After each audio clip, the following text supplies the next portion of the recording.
Once upon a midnight dreary, while I pondered weak and weary over many quaint and curious volume of forgotten lore, while I nodded nearly napping, suddenly there came a tapping, as if someone were gently rapping at my chamber door. "'Tis some visitor," I muttered. "tapping at my chamber door, only this and nothing more."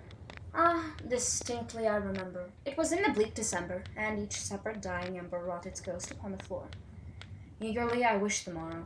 Vainly I had sought to borrow from my books surcease of sorrow. Sorrow for the lost Lenore, for the rare and radiant maiden whom the angels name Lenore, nameless here forevermore. And the silken satin certain rustling of each purple curtain filled me with fantastic terrors never felt before, so that now to still the beating of my heart I stood repeating, "'Tis some visitor entreating entrance at my chamber door, some late visitor entreating entrance at my chamber door. This is it, and nothing more." Presently my soul grew stronger, hesitating then no longer. "Sir," said I, "or madam, truly your forgiveness I implore, but the fact I was napping, and so gently you came rapping, and so faintly you came tapping at my chamber door, that I was sure I heard you." Here I opened wide the door. Darkness there, and nothing more. Deep into that darkness peering, long I stood there, wondering, fearing, doubting, dreaming dreams no mortal ever dared to dream before. But the silence was unbroken, and the stillness gave no token, and the only word there spoken was the whispered word, "Lenore, This I whispered, and an echo murmured back the word, Lenore." merely this, and nothing more. Back into the chamber turning, all my soul within me burning, soon again I heard a tapping somewhat louder than before. "Surely, Said I, surely that is something at my window lattice. Let me see, then, what thereat is, and this mystery explore.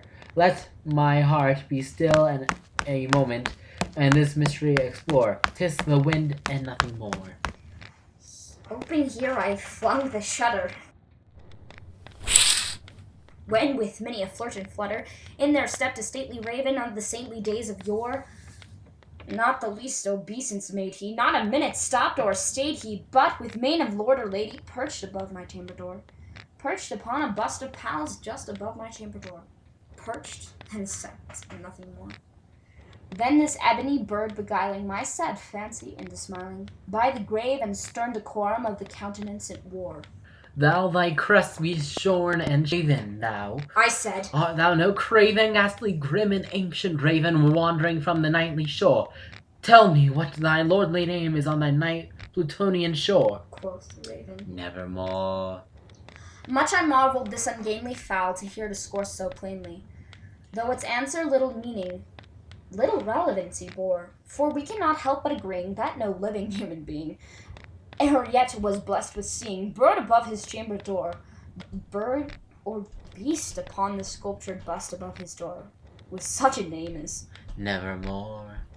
But the raven, sitting lonely on the placid bust, spoke only that one word, as if his soul in that one word he did outpour.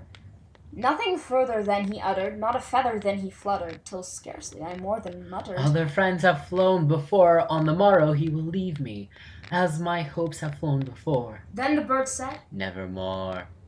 startled at the stillness broken by reply so aptly spoken. "Doubtless, Said I, what it utters is its only stock in store, cut from some unhappy master who unmerciful disaster followed fast and followed faster, till his songs one burden bore, till the dirges of his hope that melancholy burden bore of nevermore." But the raven still beguiling all my fancy into smiling, straight I wheeled a cushioned seat in front of bird and bust and door. Then upon the velvet sinking, I betook myself to linking fancy unto fancy, thinking what this ominous bird of yore, with its grim, ungainly, ghastly, gaunt, and ominous bird of yore, meant in croaking. "Nevermore." This I sat engaged in guessing, but no syllable expressing, to the fowl whose fiery eyes now burned into my bosom's core. This and more I sat divining, with my head at ease reclining on the cushion's velvet lining that the lamplight gloated o'er.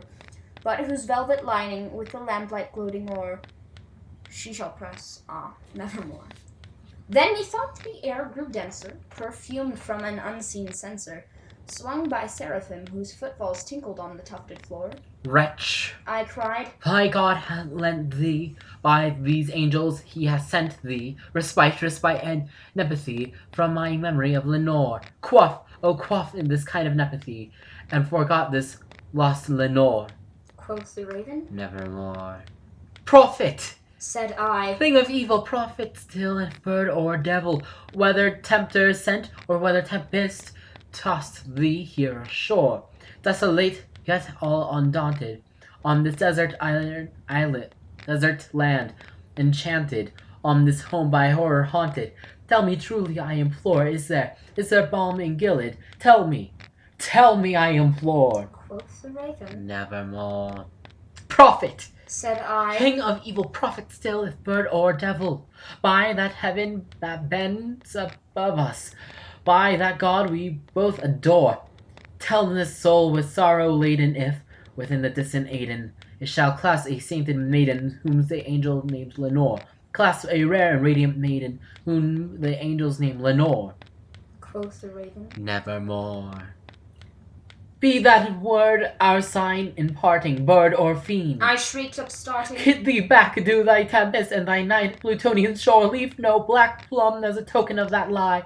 Thy soul hath spoken, leave my loneliness unbroken, quit the bust above my door, take thy beak from out my heart, and take thy form from out off my door.